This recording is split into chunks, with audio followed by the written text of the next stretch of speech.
మాలిని దేవి multi speciality hospital, Christian పేట, 5వ line, కావలి. Doctor Guttipati Malini దేవి, MBBS, MS, OBGY, కాన్పులు మరియు గర్భకోశ వ్యాధి నిపుణులు. మాలిని దేవి మల్టీ స్పెషాలిటీ హాస్పిటల్ నందు అందించు వైద్య సేవలు: సాధారణ కాన్పులు, సిజేరియన్లు, లాప్రోస్కోపిక్ ద్వారా గర్భసంచికి సంబంధించిన ఆపరేషన్లు, ట్యూబెక్టమీ, పిల్లలు లేకుండా operation, high risk pregnancy, ectopic pregnancy మరియు గర్భసంచి నీటి బుడగలు, గర్భసంచి జారిన ఆపరేషన్లు, రొమ్ముగడ్డలకు చికిత్స, నెలసరి ఇబ్బందులకు చికిత్స, మెనోపాజ్ సమస్యలకు చికిత్స చేయబడును. స్త్రీలకు సంబంధించిన అన్ని సమస్యలకు చికిత్స చేయబడును. పిల్లలు లేని వారికి ప్రత్యేక చికిత్స కలదు.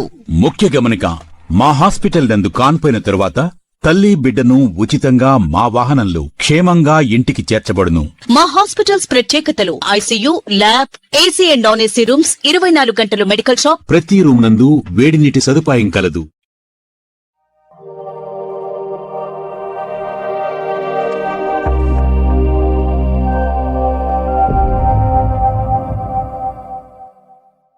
Welcome to CMD news. నా పేరు కామాక్షి. ముందుగా నేటి వార్తా విశేషం. హుస్నాబాద్ పట్టణంలోని బేతైలు ప్రార్థనా మందిరంలో గుడ్ ఫ్రైడే ఆరాధనలను క్రైస్తవ సహోదరులు భక్తి శ్రద్ధలతో నిర్వహించారు.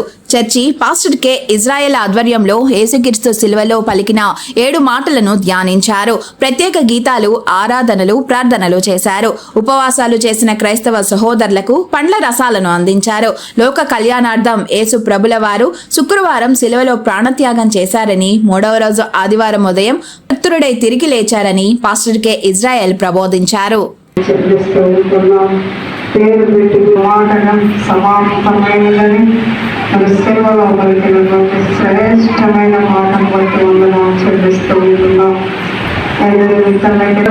నేను ప్రాణం పెట్టినానని చదివింటిని అంగీకరించి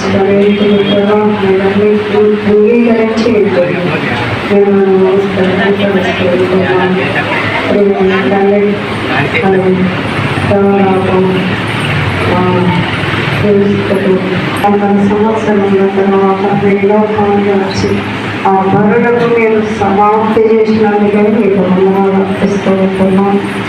మా పాపములను బట్టి మరి స్థితులను అవమానాలు పొందాలి. కానీ ఆ విషయం మీకు వందనాలు చెప్పిస్తూ ఉంటున్నాం. మాకు రావాల్సిన శిక్ష అంతటిని మీరు తీసివేసి మీరు సమాప్తం చేసినందుకై మాకు చూపిస్తూ ఉంటున్నాం. మీరు చేసినటువంటి అప్రాధ్యాలు 7వ మాట, చివరి మాట, లూకాసు వార్త 23వ అధ్యాయం 46. అప్పుడు యేసు గొప్ప శబ్దంతో కేక వేసి, తండ్రి, నీ చేతికి నా ఆత్మను అప్పగించుకొనుచున్నానను ఆయన ఇలాగూ చెప్పి ప్రాణము విడిచాడు.